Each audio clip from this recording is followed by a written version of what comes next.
De sluiting van het AZC in Sint-Anne had grote gevolgen. Op 1 april 2013 telt het dorp in één klap 400 inwoners minder en dat budget voor de gemeente Het Bilt €140.000 minder inkomsten.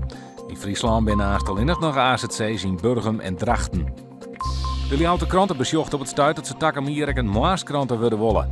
De kranten komt nu nog midjes uit. Alle bezorgers gaan een brief krijgen waarin ze vragen worden wat zij ervan denken. Ik lees dat ze het om een mening vragen. Heel bijzonder, echt dat dit erop aankomt, nooit verwacht. Het fietster Alida Norbruis is juist in haar wenplak Oerterp huldigen. Op de Paralympische Spelen in Londen veroverde Norbruis zilver op de 400 meter tijdrit. De tennisvereniging van Kostertille wil net langer hebben dat de plaatselijke Jeu de Boel-vereniging gebruik maakt van haar 2 banen. De oorzaak van het besluit leidt in een jarenlang financieel conflict. Bemiddeling van wethouder Van der Veen had net geholpen. Er komt nu een onafhankelijk bemiddeler in de ruil.